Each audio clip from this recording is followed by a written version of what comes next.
안녕하세요. 1월 6일 원픽장인입니다. 오늘 한눈밤 팬다의 새로운 종목이죠. 코나 아이에 대해서 한번 알아보고요. 이거 수익 날 때까지 한번 보완 매수로 들어가 보도록 하겠습니다. 그러면 코나 아이에 대해서 한번 바로 들어가 보도록 하겠습니다. 코나 아이는 지금 현재 이런 모습입니다. 지금 강하게 상승을 한 이후에 지금 현재 첫 번째 눌림 과정으로 들어와 있는 상태고요.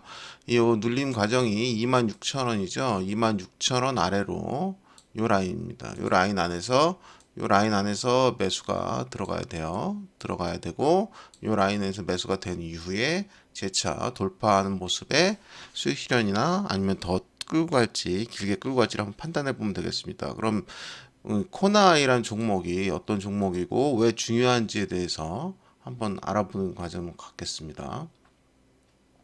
코나이입니다. 일단 먼저 보시면은 코나이는 여기 보시는 대로 디지털 금융 서비스와 스마트 카드 솔루션 중심으로 하는데 사업 핵심이 전자화폐 플랫폼이고요.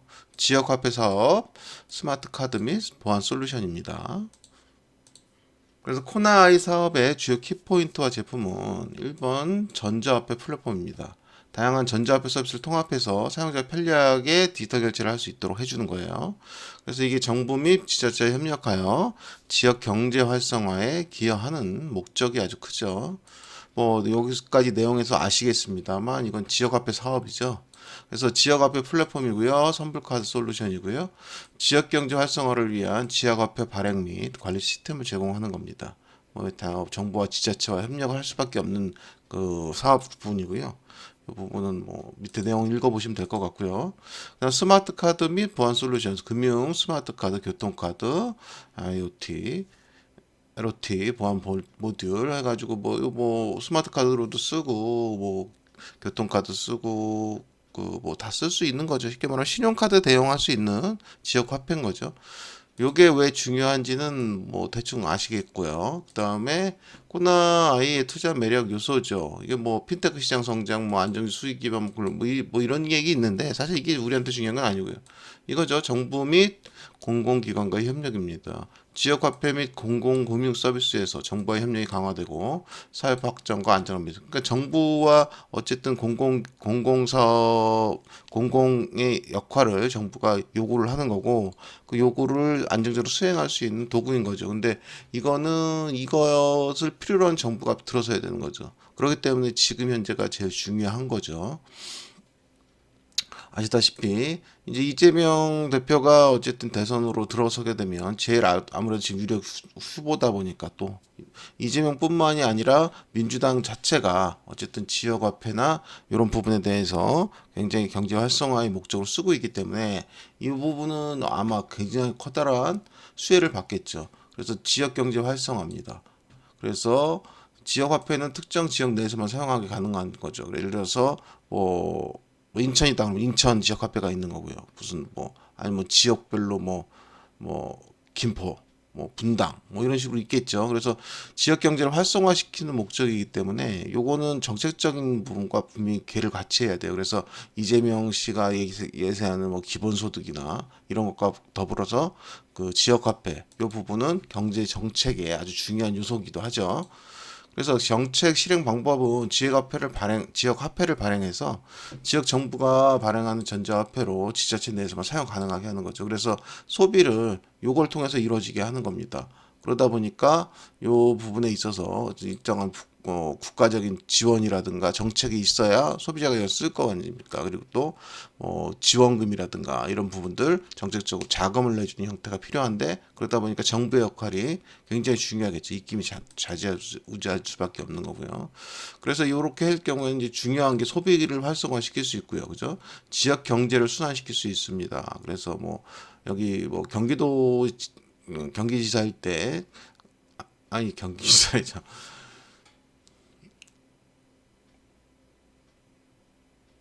그렇죠. 경기지사 또 성남시장일 때 했던 여러 사례가 있죠. 경기도 사례도 있고. 그래서 요 부분을 해서 어느 정도 성과를 이뤘는지 요거에 대해서는 갑론을박이 있어요. 한쪽에서는 아니다. 한쪽에서는 맞다. 계속 이렇게 얘기가 나오고 있기 때문에 갑론을박이 있긴 있지만 어쨌든 지금 현재는 매출이 늘어날 수밖에 없죠. 돈을 풀고서 돈을 쓰는 거기 때문에 그 부분에 있어서 매출이 늘어나는 건 당연한 지사고 그걸로 인해서 순환 효과가 있었다 하는 건데 이게 또 한편으로는 정부의 재정이 악화된다 뭐 이런 얘기가 많이 있기도 하죠. 그래서 어쨌든 현재 소비 활성화와 지역 경제 순환 이런 걸 노리고 있는 겁니다.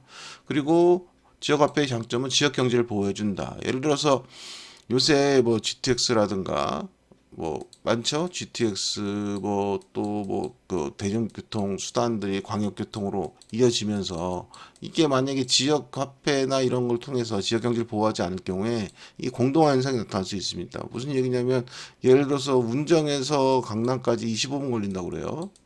뭐 GTX 여러분 파주 운정에서 그럼 여기서 여기까지 가는데 25분밖에 안 걸리는데 여기서 뭐 업체도 별로 없는데 여기서 소비를 이룰 이유가 없잖아요. 그죠? 좀 크고 좋은 것들은 또 쉬는 시간이 있다 그러면 여가에서는 강남이나 요 이쪽 부분으로 가서 소비를 이루겠죠. 그럼 여기가 막 지역 경제가 완전히 공동화 현상이 나타날 수밖에 없습니다. 그런 부분들을 커버해 줄 수가 있죠. 그래서 요거는 그런 부분에 있어서 강점은 분명히 가지고 있는 건 맞습니다. 그리고 또 외지라든가 시골 같은 경우는 그 지역 특성에 맞춰서 그 지역에 이제 어쨌든 경제를 일으키는 그런 효과를 발휘할 수 있어서 이런 부분에 대한 강점은 확실히 있는 건 맞는 것 같아요.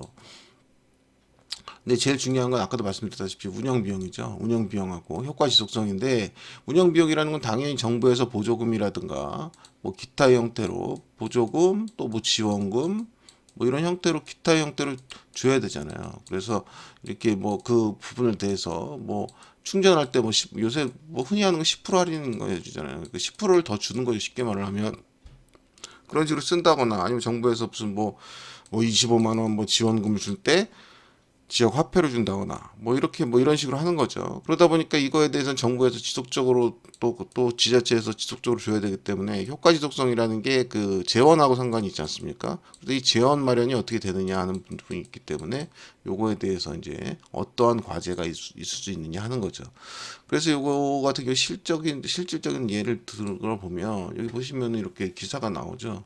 복지제도의 지역화폐 연계한 이재명 세계적 선도 사례 뭐 이런 식으로 나옵니다. 그래서 이제 2019년도 얘기인데 2019년도에 이제 이거 이재명 씨가 이제 지역화폐를 하고 나서 동네가 어떻게 바뀌고 어떤 내용들 이런 부분들에 대해서 이제 토론회하고 어쨌든 그 내용들입니다. 그래서 이때부터 본격적으로 논의되기 시작했죠.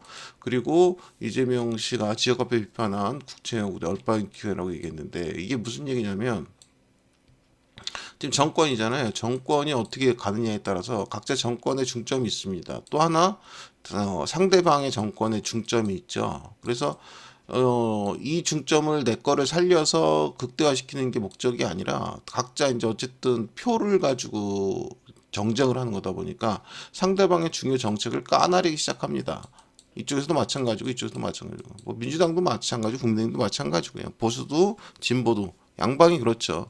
그런 부분에 있어서 한쪽이 어떤 부분에 대해서 정책적인 성과를 얘기하면 다른 정부가 잡았을 때는 이게 거짓이거나 아니면 나쁜 형태로 오도하거나 오판하게 만들기도 하죠. 그래서 이런 부분에 있어서 서로 이제 왔다 갔다 하는 핑퐁 게임이라 보니까 아까도 말씀드렸다시피 이 지역 화폐에 관련된 정책을 주관하거나 강하게 추진하는 그 정치 쪽에 힘이 있어야 되는데 그게 요번에 이제 탄핵으로 인해서 탄핵이 어떻게 진행냐에 따라서 이제 민주당이라든가 또 이재명 정부가 들어서게 되면 이제 요게 아주 탄력을 받고 파이가 아주 커질 수가 있죠. 그래서 요 부분에 대해서 어쨌든 가장 혜택을 입는 게 코너 아이기 때문에 코너 아이는 우리가 깊숙이 봐둬야 될 필요가 있어요. 그리고 여기 보시면은 이제 아까도 말씀드렸다시피 이거 운영면에서 좀 문제점이 발생할 수 있는데 뭐 지원을 어차피 정부나 이런 쪽에서 해주다 보니까 이걸 가지고 아주 장난질 칠 수가 있죠. 그래서 요거에 대해서 뭐 뭐 가맹점을 박탈한다, 세무조사를 한다거나 이런 강도 높은 이거에 대한 그 대응책 감독도 있어야 되고 관리 감독도 해야 된단 말이에요. 그래서 이걸 어떻게 효과적으로 할 수 있느냐. 이걸 너무 강하게 하면 또 부작용이 나타나기 때문에 이런 부분들도 어떻게 하는지 봐야 되겠죠. 그리고 이거 보시면은 2024년 12월 1일이에요. 어쨌든 이재명 씨가 보수심장 TK에서도 지역화폐를 해보자고 그렇게 나서고 있죠. 그래서 이제 만약에 이재명 씨가 그 대통령이 된다 그러면 이게 어떤 파급 효과가 나타날지는 이미 시장에서도 읽혀지고 있는 부분이 있는 거죠. 여기 보시면은 그렇게 있습니다. 지금 아직 어쨌든 윤석열 정부 상태이긴 하지만 이 부분은 어차피 지금 현재 탄핵과 함께 뭐 대선이나 이런 게 펼쳐질 게 뻔하기 때문에 이렇게 됐을 때 이제 민주당으로 가거나 이재명 정부가 들어서게 된다면 지역 화폐에 대해서 어떤 생각을 가지고 있고 어떻게 정책을 펼칠지 하는 부분이 여기서 확연하게 드러나 있는 거죠. 보시면은 여기에 대해서 이재명 정부는 옳았고 지역화폐 경제효과 약 14배라고 합니다. 뭐 연구 보고서인데요. 이거는 뭐 그 각자 갑론을박은 있을 수 있어요. 근데 지역화폐의 지역 경제 효과는 당연히 있습니다. 계속 말씀드리지만 그냥 없는 돈을 만들어서 푸는 거잖아요. 그렇죠? 없는 돈을 만들어서 푸는 거기 때문에 돈을 푸니까 당연히 지역 경제는 살 수밖에 없겠죠. 그렇죠? 이 지역에서만 쓸 수 있는 거니까. 그러니까 살 수밖에 없는데 이걸 얼마나 이제 제도적이나 어차피 재정적으로 지속을 시킬 수 있느냐의 부분이죠. 일회성이 아니라. 그래서 이 부분에 대해서 어쨌든 이런 것에 관심을 갖고 대안을 갖고 있어야 이거를 지속하거나 효과를 거둘 거 아닙니까? 그걸 지속적으로 강조를 하고 효과를 거두겠다고 하는 사람이 이재명 씨이기 때문에 이재명 씨가 만약에 그 대통령이 된다 그러면 크나큰 효과를 가져오겠죠. 그다음 보시면은 윤석열 정부에서는 지역화폐 예산을 아예 영원 처리했습니다. 이게 뭐 아까도 말씀드렸듯이 정쟁의 관계인 거예요. 그래서 어쨌든 이쪽에서는 상대방이 뭐 중점적으로 가져간 정책을 굳이 계승하거나 노력하려고 하지 않고 깎아내리려고 하고 있죠. 근데 어쨌든 그 부분이 이제 판이 바뀌다 보니까 이렇게 되면은 이재명 씨가 얘기하는 지역화폐는 가장 효율적인 경제 정책이기 때문에 당연히 이 부분은 영원이 아니라 어마어마한 금액으로 늘어날 수밖에 없는 거죠. 그래서 어떤 정책이 일어났습니까? 어떤 일이 벌어졌냐면 보시면은 이재명 표 예산 지역화폐가 0에서 2조 원으로 늘어났죠. 순식간에 2조 원이라는 돈이 생긴 겁니다. 그러니까 2조 원의 돈은 뿌려지겠죠. 그러니까 이런 부분들 때문에 누가 대통령이 되느냐, 또 어느 진영에서 대통령이 되느냐는 아주 중요한 요소라고 할 수 있죠. 그래서 이재명 씨가 됐던 김동연 씨가 됐던 또 누구 김경수 지사가 됐든 누가 됐든 민주당 쪽에서 된다 그러면 커질 수밖에 없는 거죠. 그래서 중요하다 볼 수 있습니다. 그러면 이제 이 부분에 있어서 코나이가 중요한 건 이제 알았습니다. 그럼 코나이가 중요하다 그러면 맥점을 알아봐야 되는데 아까 말씀드렸다시피 26,000원 아래예요. 26,000원 아래. 26,000원 아래부터 이렇게 들어오면 되는 겁니다. 그 와중에 요 지금 26,000원, 23,600원, 21,200원, 18,250원, 13,450원 기본적으로 매수해야 되는 가격이고요. 이 중간중간에 또 흐름에 따라서 추가를 해야겠죠. 그래서 요 흐름을 추가하고 나면 이게 올라갈 건데 지금 이 흐름이 어떤 것과 연결되어 있냐면 말씀드렸다시피 얘는 기본적으로